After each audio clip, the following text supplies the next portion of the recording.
Shalom, warga kerajaan, selamat malam. Kita bersyukur buat kebaikan Tuhan. Mari sama-sama kita datang memuji Tuhan, kita datang menyembah Tuhan. Dia yang layak terima segala pujian kita, Dia yang layak terima segala pengagungan kita. Dimanapun saudara berada, mari saya ajak setiap kita menyanyi memuji Tuhan dari tempat kita masing-masing. Terima kasih Tuhan. Tuhan, ini bukan waktu yang kami buang, ini bukan waktu yang terbuang sia-sia. Tapi waktu ini Tuhan, 1 jam ke depan ini adalah waktu yang kami berikan bagi Engkau.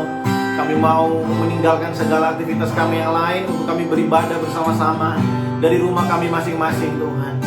Karena Engkau begitu baik, karena Engkau sungguh sangat baik bagi kami. Terima kasih Tuhan Yesus. Terima kasih. Kecaplah dan lihatlah betapa baiknya Tuhan itu.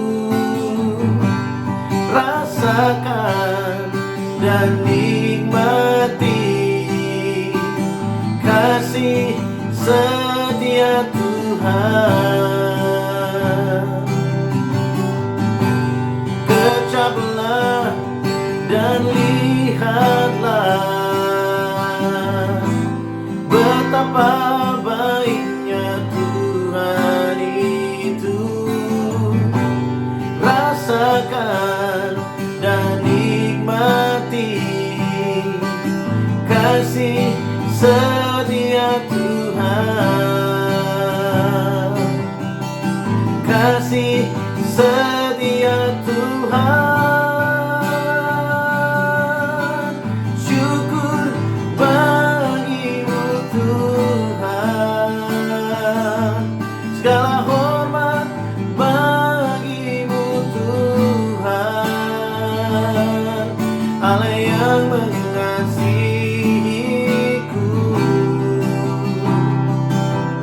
Allah yang memeliharaku,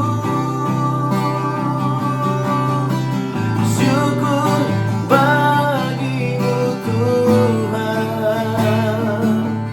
Segala hormat bagimu Tuhan. Allah yang mengasihiku, Allah yang selamanya.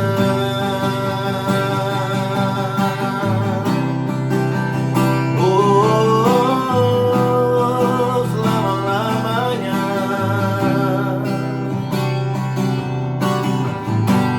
Kecaplah dan lihatlah betapa baiknya Tuhan itu. Rasakan dan nikmati kasih setia Tuhan. Mari kecaplah dan lihatlah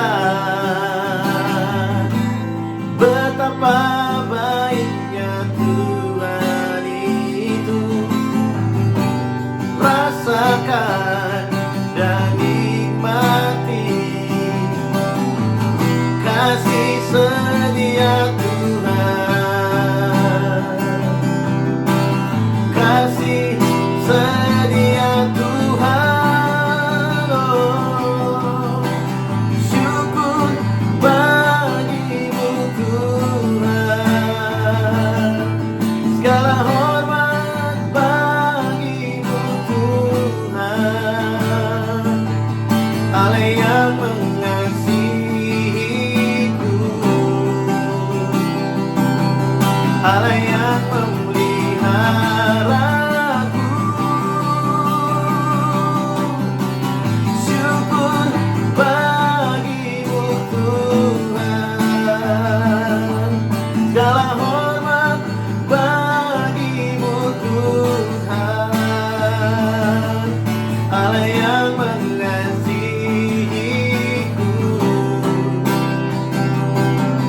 Allah yang memelihara.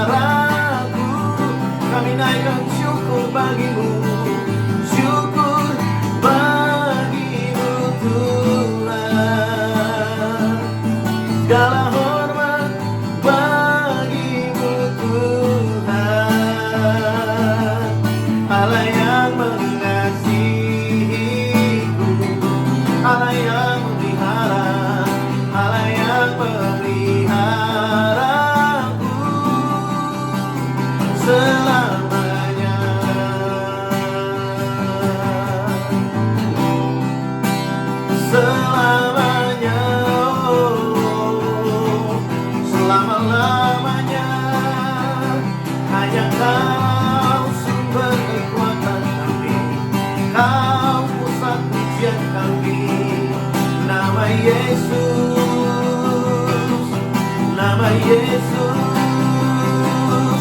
nama yang ajaib, nama yang berkuasa, nama Yesus.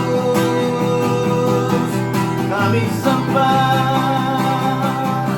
kami puji namamu, kami agungkan namamu, nama Yesus,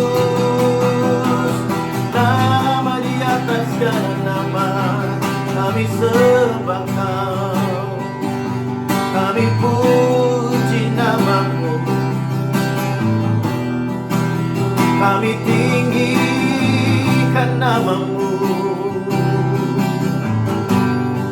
Syukur bagimu,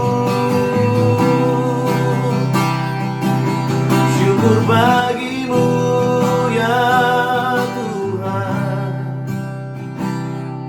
syukur bagimu ya Tuhan.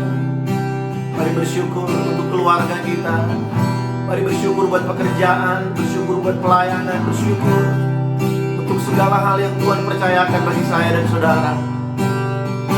Dia sungguh baik dalam hidupmu, Dia setia dalam kelemahanmu, Dia menopang dalam kejatuhanmu. Allah yang hidup,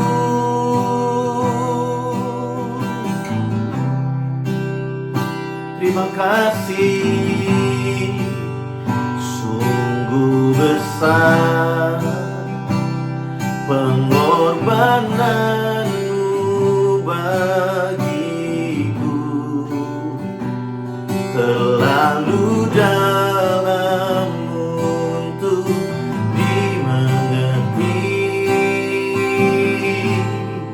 sungguh besar, sungguh indah yang Kau fikirkan tentangku, tak terselami bagiku. Sungguh indah,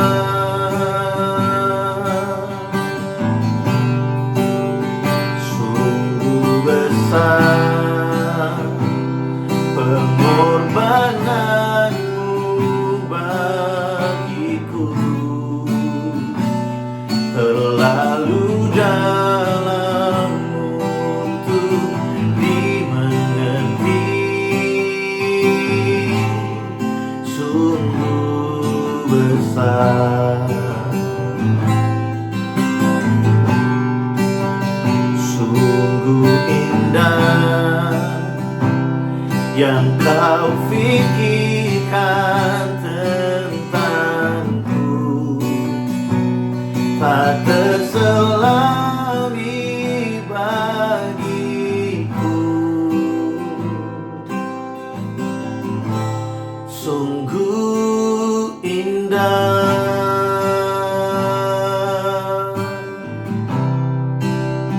Makasih Tuhan, terima kasih Tuhan Yesus, makasih Tuhan.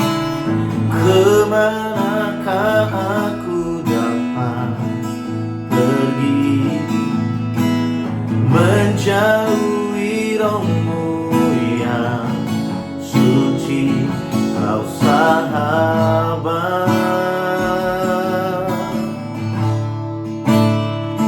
dan Kau dekat.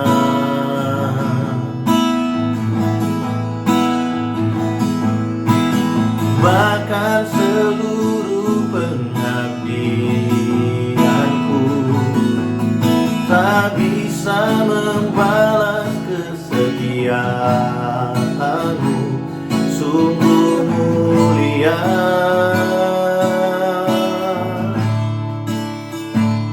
dan berharga, sungguh besar besar pengorbananmu bagiku, terlalu dalam untuk dimengerti. Sungguh besar, sungguh indah yang kau pikirkan tentangku, tak terselami bagiku. Sungguh indah,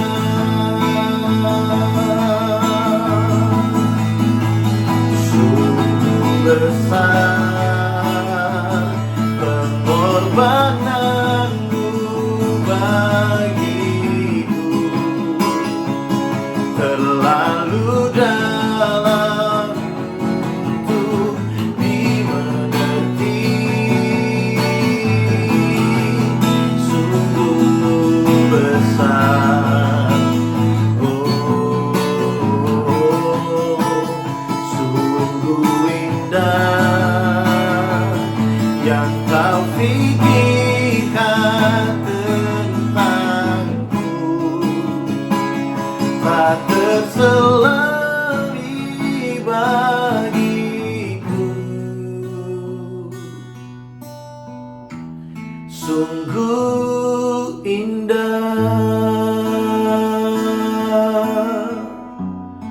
Terima kasih Tuhan Yesus. Sungguh indah ya Tuhan rencana-Mu bagi setiap kami. Sungguh mulia dan ajaib segala sesuatu yang Engkau persiapkan bagi kami Tuhan. Kami bersyukur Tuhan, Engkau menuntun kami sampai kami masuk di bulan yang baru. Kami percaya Allah yang hidup yang menyertai kami di bulan yang kemarin, bulan Januari. Tuhan yang sama juga menyertai kami di bulan ini ya Tuhan. Kami bersyukur Tuhan buat kasih setia-Mu. Kami bersyukur buat anugerah-Mu. Kami bersyukur Tuhan, tidak ada Allah yang seperti Engkau. Tidak ada Tuhan yang seperti Engkau. Engkau layak dipuji, Engkau layak disembah. Bagimulah segala kemuliaan Tuhan. Bagimulah Tuhan segala pujian. Kami tinggikan Engkau, kami agungkan Engkau Yesus. Terima kasih Tuhan. Malam hari ini kami mau buka hati kami untuk kebenaran firman-Mu. Mari Engkau berbicara bagi setiap kami, menguatkan yang lemah dan memulihkan setiap kami yang terluka. Kami tahu firman-Mu hidup, firman-Mu berkuasa, dan firman-Mu tidak berubah ya Tuhan. Datanglah kerajaan-Mu, jadilah kehendak Tuhan dalam hidup kami seperti di sorga. Terima kasih Tuhan. Dalam nama Yesus kami berdoa, haleluya, amin. Wow, puji nama Tuhan. Sekali lagi shalom Bapak Ibu Saudara dimanapun berada. Pada hari ini di tanggal 2 di bulan yang baru, bulan Februari, saya yakin dan percaya setiap kita mengalami kebaikan Tuhan. Setiap kita mengalami sesuatu yang baru dengan Tuhan di tahun ini. Saudara, saya merasakan satu antusiasme yang luar biasa di awal tahun 2022 ini.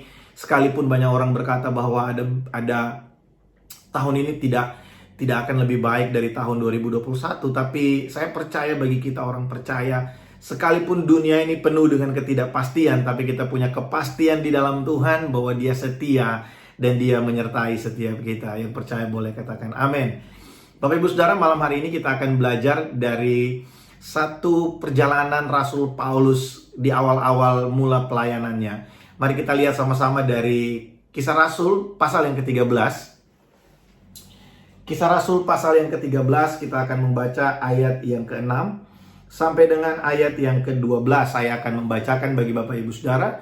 Bapak Ibu Saudara bisa mengikutinya melalui tayangan yang ada di layar Saudara pada saat ini.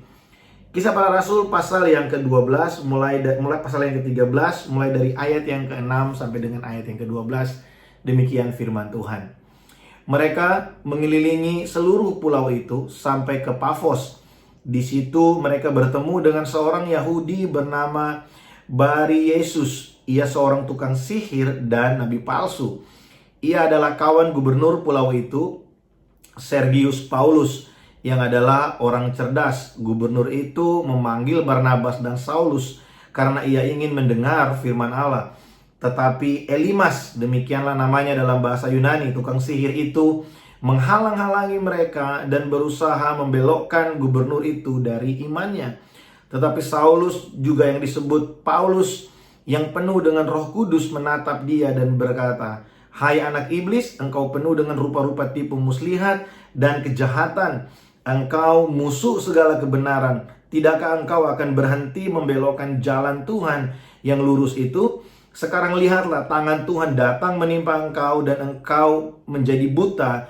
Berapa hari lamanya engkau tidak dapat melihat matahari." Dan seketika itu juga orang itu merasa diliputi kabut dan gelap, dan sambil meraba-raba ia harus mencari orang untuk menuntun dia. Melihat apa yang telah terjadi itu, percayalah gubernur itu, ia takjub oleh ajaran Tuhan. Nah saudara, saya kasih cerita singkatnya buat saudara. Jadi Paulus dan Barnabas, mereka pergi melayani ke satu pulau dan mereka berkeliling di situ. Tadi ada disebutkan namanya ya di ayat yang ke-6. Mereka ke Pafos. Nah, daerah Pafos ini ada di dalam satu pulau. Pulau ini tidak terlalu besar, saudara, Pulau Pafos ini. Kemudian di situ juga diceritakan bagaimana Paulus dan Barnabas ini berjumpa dengan seorang Yahudi yang bernama Bari Yesus. Saudara, kenapa perlu ditulis bahwa orang ini adalah orang Yahudi? Ingin menekankan bahwa orang Yahudi itu adalah orang yang menerima janji langsung dari Tuhan. Mereka ini adalah keturunan Abraham. Mereka ini adalah bangsa pilihan Allah, tapi tidak menjamin bahwa kehidupan mereka takut akan Tuhan. Ya, di situ dituliskan bahwa Bari Yesus ini adalah seorang ahli sihir, saudara ya. Dia adalah seorang nabi palsu. Sehingga ini memberikan keterangan bagi kita bahwa latar belakang seseorang itu tidak menentukan kehidupannya di hari yang akan datang. Bukan berarti dia orang Yahudi kemudian dia takut akan Tuhan. Bukan berarti seluruh keluarga besarnya orang Kristen kemudian dia juga percaya kepada Tuhan. Belum tentu saudara-saudaranya, keluarganya, om tantenya banyak hamba Tuhan kemudian dia menjadi seseorang yang cinta akan Tuhan. Belum tentu. Semuanya urusan pribadi dengan Tuhan. Urusan pribadi saya dan saudara dengan Tuhan. Kita boleh punya keluarga dekat kita, mungkin orang tua kita, mungkin suami atau istri kita, atau siapapun yang dekat dengan kita adalah seorang hamba Tuhan, adalah seorang yang pendoa yang luar biasa. Tapi semuanya kembali kepada diri kita sendiri. Apakah kita mau mencintai Tuhan dengan segenap hati kita? Apakah kita merindukan Tuhan? Apakah kita merasa bergantung? Kita hidup bergantung akan Tuhan? Itu kembali kepada diri kita sendiri. Nah, saudara, di sana dikatakan bahwa di dalam pulau itu ada seorang gubernur yang cerdas, saudara. Perlu ditulis kata cerdas ini mengartikan bahwa artinya adalah bahwa sang gubernur ini bukan orang yang percaya begitu aja. Sang gubernur ini adalah seseorang yang pintar. Dia bisa menganalisa, dia bisa mengetahui suatu kebenaran. Ketika dia mendengarkan case by case, dia mendengarkan cerita dari masyarakat yang ada di situ, dia tidak langsung percaya, tapi dia melakukan observasi, analisa terlebih dahulu, kemudian dia memutuskan sesuatu. Nah, dituliskan bahwa gubernur ini adalah orang yang cerdas. Dia pintar dan dia rindu untuk mendengarkan firman Tuhan. Tentu kecerdasannya dia, ilmu pengetahuannya dia, itu sangat baik. Tapi dia tahu bahwa ilmu pengetahuan gak cukup. Dia perlu firman Tuhan. Dia perlu tuntunan dari Tuhan. Dia perlu hikmat yang berasal dari Allah. Saudara, kadangkala dalam kehidupan kita, saking pinternya kita, saking kita ini mungkin di tempat pekerjaan atau di sekolah kita, nilainya bagus-bagus semua. Ya, kita merasa kita gak perlu firman Tuhan. Kita gak rasa Alkitab itu penting bagi kita. Sebelum kita tidur mungkin, atau waktu bangun pagi, kita tidak merasa perlu untuk membaca Alkitab 1-2 pasal sebelum tidur atau pas kita bangun pagi. Kita merasa nggak perlu. Tapi saudara lihat, seorang pemimpin, seorang gubernur yang ada di pulau itu, sekalipun Alkitab berkata dia cerdas, dia tetap merasa bahwa dia perlu untuk mendengarkan firman Tuhan. Dia tahu bahwa sepinter apapun dia tidak akan pernah bisa berhasil dalam kehidupannya tanpa adanya firman Tuhan. Saudara, sukses itu bisa kita prediksi. Firman Tuhan berkata, Yosua 1 ayat yang ke-8, apabila engkau merenungkan segala firman ini, maka engkau akan beruntung dan perjalananmu akan berhasil. Saudara, keberhasilan kita itu bisa diprediksi dari bagaimana kita hidup. Kalau kita menjadikan firman Tuhan sebagai pelita kita, hal yang kita renungkan setiap hari, hal yang menjadi sesuatu yang penting bagi kita, maka firman Tuhan berjanji buat kita bahwa keberhasilan dan keberuntungan itu akan dekat dalam hidup saya dan saudara. Oleh sebab itu saudara, mari kita belajar untuk kita menghargai firman Tuhan. Untuk kita bisa menaruh firman Tuhan sebagai penolong pelita bagi kita. Pelita untuk menerangi jalan-jalan kita. Firman Tuhan bukan menjadi alternatif bagi kita. Firman Tuhan menjadi guidance bagi kita, tuntunan bagi kita. Kalau kita bingung untuk memutuskan sesuatu, mari jadikan firman Tuhan sebagai penentu. Saudara, ada ayat yang beberapa hari yang lalu saya bagikan buat saudara di dalam WhatsApp. Di sana dikatakan kalau kamu kekurangan hikmat, mintalah kepada Allah yang akan memberikan kepadamu apa yang kamu perlukan dengan tidak membangkit-bangkit. Tuhan bukan hanya mau memberikan hikmat bagi kita, tapi Tuhan memberikan hikmat bagi kita tanpa meminta sesuatu, mengharapkan sesuatu untuk kita kembalikan kepadanya. Dia memberi semata-mata karena dia mengasihi kita. Dia memberi semata-mata karena dia mencintai kita. Dia memberi semata-mata karena dia melihat kita sebagai biji matanya. Itulah Tuhan yang saya dan saudara sembah. Nah, kembali ke ayat pembacaan kita. Di sana dituliskan bagaimana gubernur ini ingin mendengarkan firman Tuhan. Tapi sang nabi palsu ini, penyihir ini, mencoba untuk menghalanginya, mencoba untuk membelokkan imannya. Saudara, lihat di sini, ada hal yang perlu untuk kita pelajari lebih serius. Saudara, ketika ada kerinduan untuk mendengarkan firman Tuhan, ada kerinduan untuk belajar firman Tuhan, di saat yang bersamaan, iblis itu tidak tinggal diam. Dia akan berusaha untuk membuat hati manusia yang rindu untuk mendengarkan firman Tuhan itu terganggu dengan ini dan itu. Membuat iman itu merasa, nggak perlulah kamu dengar firman Tuhan. Kamu percaya aja sama yang lain. Nggak perlulah kamu berdoa. Nggak perlu kamu mengandalkan Tuhan. Saudara, semua itu adalah siasat dari si jahat untuk membuat kita kehilangan kesempatan mendapatkan kebenaran firman Tuhan. Tapi saudara, lihat di sini.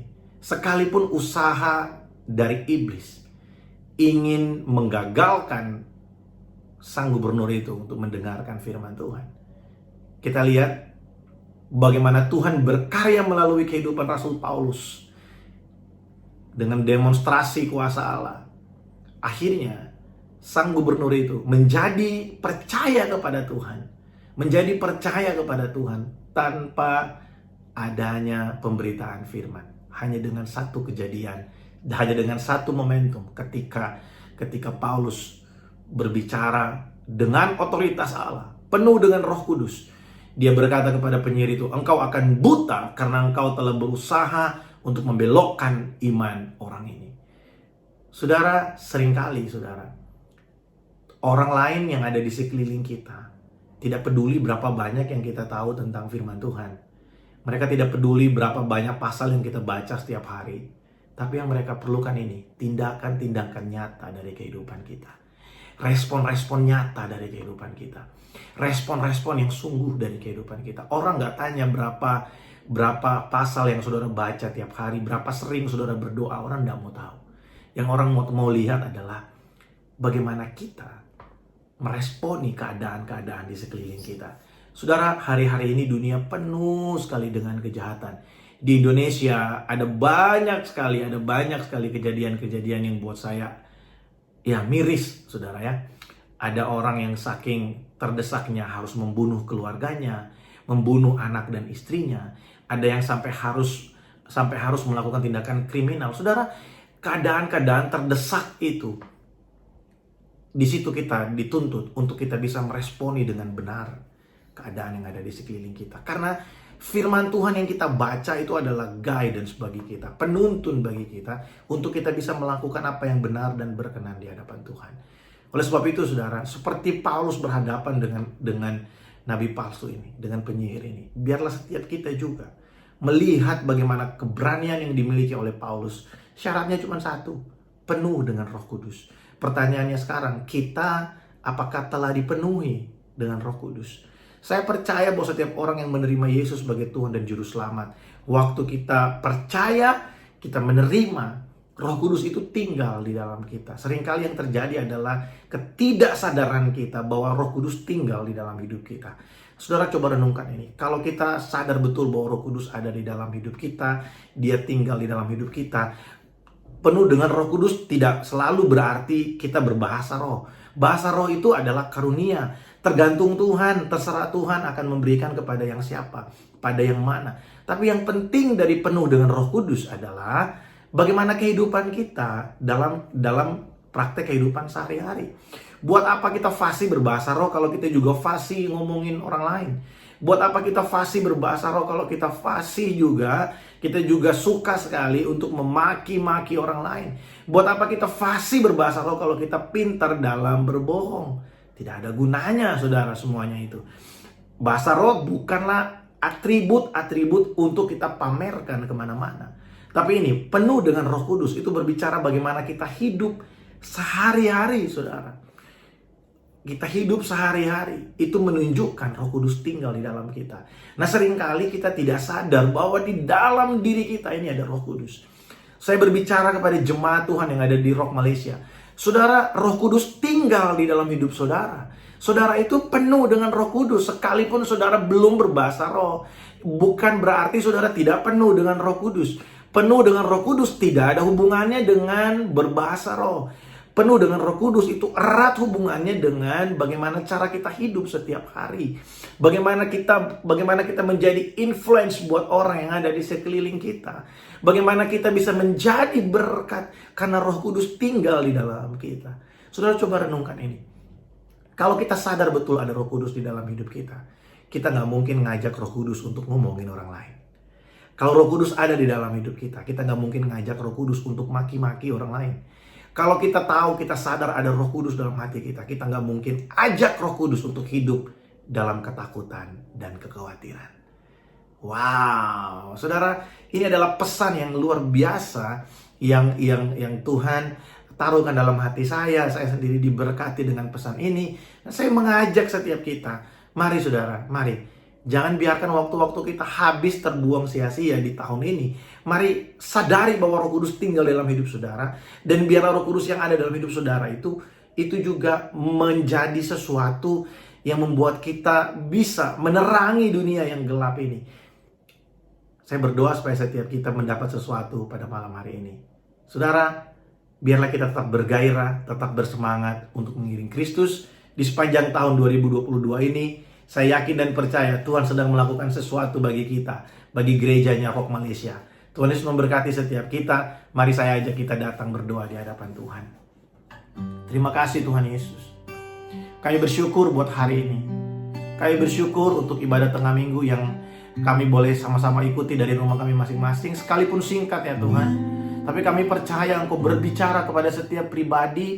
Engkau menguatkan setiap hati. Kami yang lemah, kami dikuatkan, kami yang kehilangan pengharapan, kami diberikan pengharapan yang baru. Bapa di sorga, hamba berdoa memberkati umat-Mu dimanapun berada malam hari ini ya Tuhan. Di dalam nama Yesus, apapun yang sedang menjadi kekhawatiran kami, apapun yang sedang menjadi ketakutan kami, Engkaulah sumber jawaban bagi setiap kami. Hamba berdoa Tuhan, Engkau menyembuhkan yang sakit di dalam nama Yesus.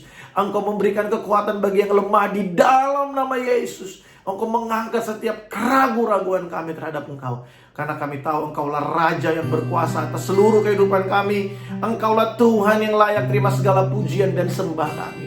Terima kasih Tuhan. Kemuliaan hanya bagi-Mu. Sembah dan hormat hanya bagi Engkau.